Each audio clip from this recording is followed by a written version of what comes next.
Қайырлы күн баршаңызға. Менің арнама қош келдіңіз. Арнаға жазылып, лайк басып, қазақша контентті қолдай отырыңыздар. Мен үшін өте маңызды. Көп рахмет. Омардың мұсылман болуы. Меккеде жүрегі жаудан қайтпаған екі батыр бар еді. Бірі Хамза, екіншісі Хаттабтың ұлы Омар. Бұл кезде Мекке қоғамы екіге жарылып тұрған. Хамзаның оқиғасынан соң залымдар енді Мұхамбетті оңай мұқата алмайтындарын түсінді. Тіпті онымен ойнау қауіпті болды. Енді олар Хамзамен күші тең келетін жау жүрек батыр іздеді. Олар Омарды айдап салудың бүкіл айла шарғысын ойластыра бастады. Оған Мұхамбетті жамандап, жаппаған жаласы қалмады. Олар Омардың әлсіз жерін білетін. Дүниеге қызықпайтын батыр ата-баба дініне келгенде сұмдық адал еді. Батырға тән әділдігі және бар. Көңілі түскен адамға астындағы атын түсіп беретін жомарт еді. Бірақ қанша дегенмен жахилет дәуірінің надандығы оған тән болатын. Әбужахілдің бір тыңшысы Омарға барып: «Әй, Омар, жалғыз қарындасыңның қайда барып жүргенін білесің бе?» деді. «Жоқ, қайда барып жүр екен?» «Ол ана Мұхамбеттің сиқырына бас айналды.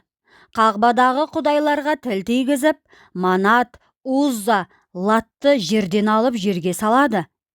Басқа сендей асыл жанның ақылды қарындасы осындай абыройсыз іс қылады деп кім ойлаған?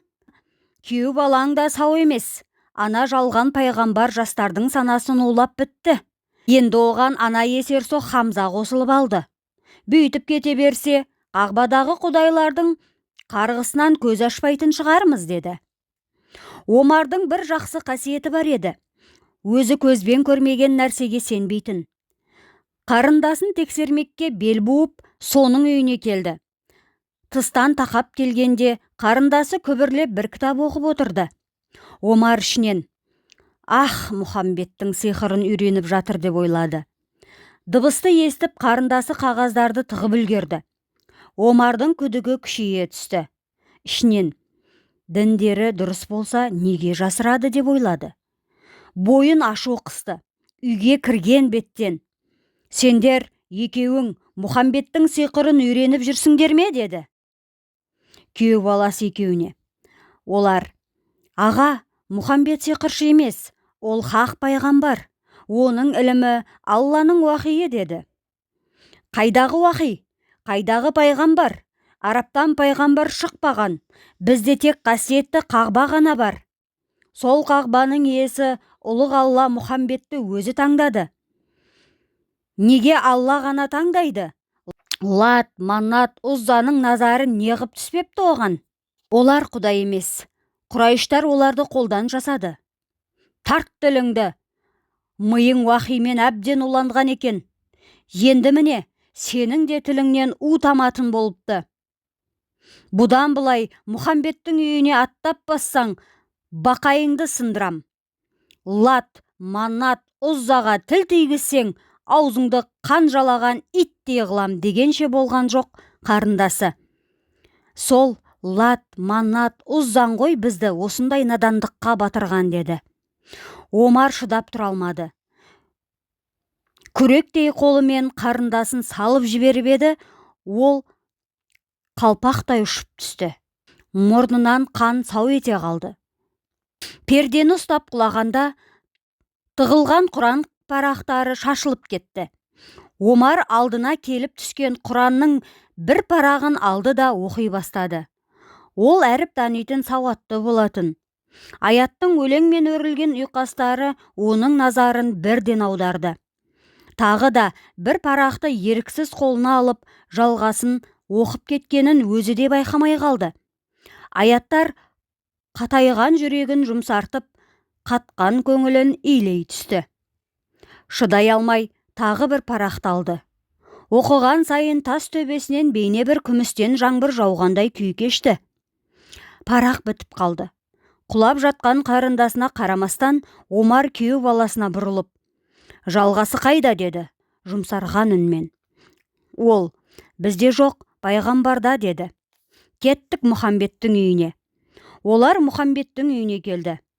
Пайғамбар: «Ау, Омаржан, қайдан жүрсің?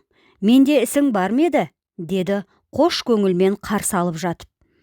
Омар пайғамбардың алдына Құран парақтарын тастап: «Мынаның жалғасы бар ма?» деді. Пайғамбар: «Бар» деді. «Құмарым қанбай қалды, дауыстап өзің оқышы» деп өтінді. Пайғамбар тамағын кенеді де қоңыр дауыспен әдемі мақамға салып Құран сүрелерін оқи бастады. Құранның әрбір сөзі құлақтан кіріп бойдалды. Жүрегіңнің түбінен басталған бауырмалдық сезім бүкіл қан тамырында жылымықтай болып ағып бара жатты. Біраздан соң Омар еңкілдеп жылады. Көзінің жасын сүртіп отырып, өзінің мұсылман болғанын мойындады. Осыдан соң Омар өмір бақи қарындасына өзін қарыздар сезініп, оның көңіліне қылдайда дық салмайтын болыпты. Қайда барса да қарындасын еркелетіп, «Мұхамбеттен бұрын мені мұсылман қылған осы еді» деп мақтанып отырады екен. Ертесіне Омар исламды қабылдапты деген хабар ел ішінде дөңк ете қалды. Әбу Жахыл мұны естігенде орнынан тұра алмай қалды. Сағының сынғанын түсінді. Енді Мұхамбетке айдап салар қаныпезер де қалмады. Енді бірікпесек болмайды. Мұхамбет тым күшейіп алды деп күбірледі ол. Сіздерге көп рахмет. Оқыған Перизат Әділқызы. Каналды қолдап, лайк басып, комментарий қалдырып, тіркеліп кетіңіздер. Көп рахмет. Алда қызықты әңгімелер күтіп тұр.